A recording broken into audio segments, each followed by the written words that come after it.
from bodyperformance.net, and today we're going to talk about the basics of the squat. In this video I want to cover bar position on your back and how that affects the rest of the squat, which one might be better for you, foot position, spacing, as well as how much angle in or out your feet should be, knee position, and even your head position. By the time we finish covering all this, you should have a pretty good grasp on how to set up a basic squat that's going to perform well for you. Let's get started. Let's start right at the very beginning. You got to get the bar on your back before you can squat. I'm going to take this and show you two positions on where you can place it. This would be what I would consider the high bar position. As you can see, it's up on top of my trapezius muscles or my traps. So if you were to take the bar here, this is considered a high bar squat. Now you can go any matter of degrees lower, but typically you're going to end up either on top of your traps or below your traps. So this is below the traps, this would be the low bar squat.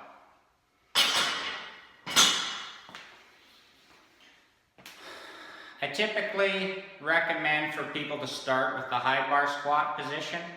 It's just a lot easier to learn.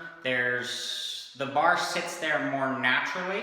The low bar squat is a good position, and it's used a lot as people get stronger and get more, if they decide to be more competitive powerlifters or that type of thing.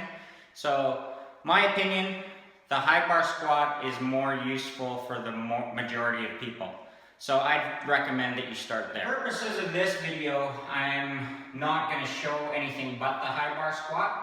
I'll do the low bar squat possibly in another video, but for right now we'll just stick with the one. And I'm also going to use a bar with no weight on it, just so it helps to see a little bit better. So, because I'm not taking it out of the rack, and there's no weight on it, I'm just going to set it into the high bar position here, so you'll be able to see. Now my elbow position is going to be relatively straight down.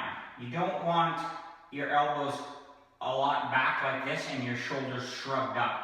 You want your elbows down by your sides, pretty much pointing towards the ground, and your shoulders should be down and flat.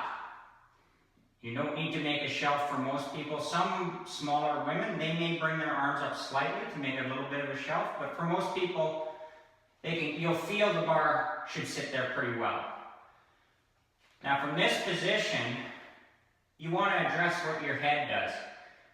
In the high bar position, I recommend just looking straight ahead. You'll hear people tell you to look up like this. You'll hear people tell you to look down like that. I would like people to just concentrate on neutral and just look straight ahead. And as they go through their squat, this is not really going to change. Your elbow position isn't really going to change compared to your torso, and your head position isn't really going to change as far as where you're looking. You'll always remain looking straight ahead. Now that being said, as you begin to drop down, if you're looking straight ahead, because your torso is going to lean slightly, it gives the illusion now that I'm looking down.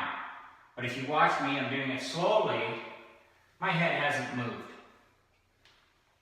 My elbows really haven't moved much either. They're still pretty much pointing straight at the ground and coming back up. I want to address now foot position and knee position. So I've taken the bar off my back because I don't really need it now to show this.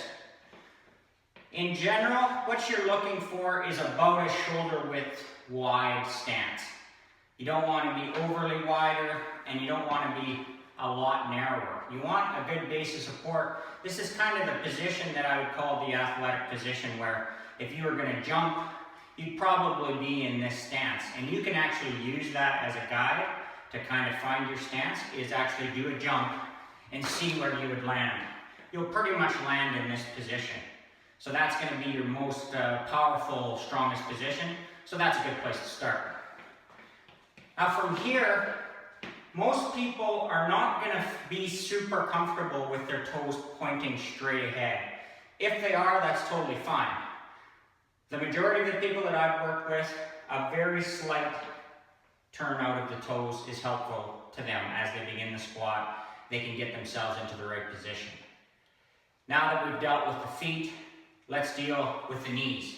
So as we descend into the squat, we want the knees to track over the toes. That's meaning if the toes are angled out about this much or about that angle, the knees also have to be angled out as they go down, so that if you were to draw a straight line out, they would still be over top of the feet. Actually, I like to see the inside of the kneecap outside of the big toe.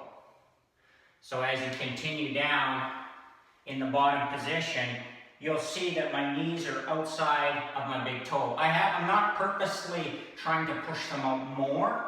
I'm just certainly not letting them cave in like this. That's what you want to avoid, is a straight ahead knee position like this, where the knees are caving in. You don't want that at all. So it's not so much that you're thinking about pushing your knees out, you're thinking about not allowing them to come in. Imagine someone's trying to push them in and you're not letting them. You're holding that position.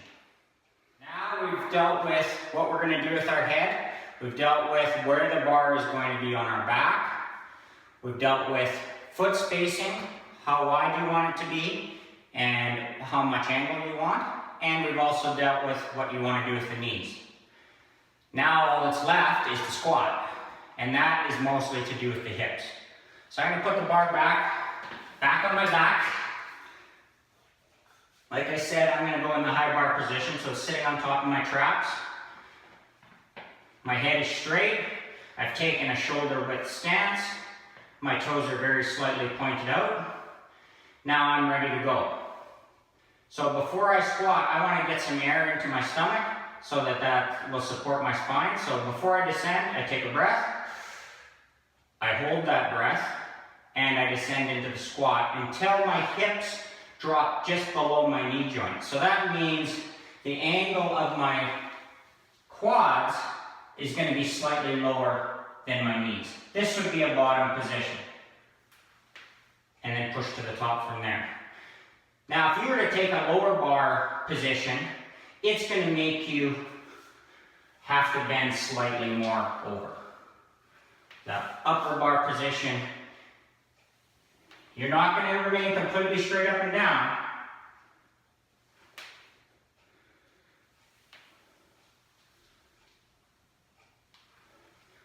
But your back is still going to remain straight the whole time. That's the basic of the squat. Get the bar on your back. High bar position to start, just to learn. Keep your head straight, looking straight ahead. Shoulder width feet, slightly pointed out. As you descend, make sure your knees stay over your toes in order, like they're tracking straight ahead to your toes. And as you go down, your hips drop below the top of your knees. Nice and smooth on the way down. Good hard push on the way up. Hope this helps you out. Kevin Weiss from bodyperformance.net. I'm going to talk to you again real soon.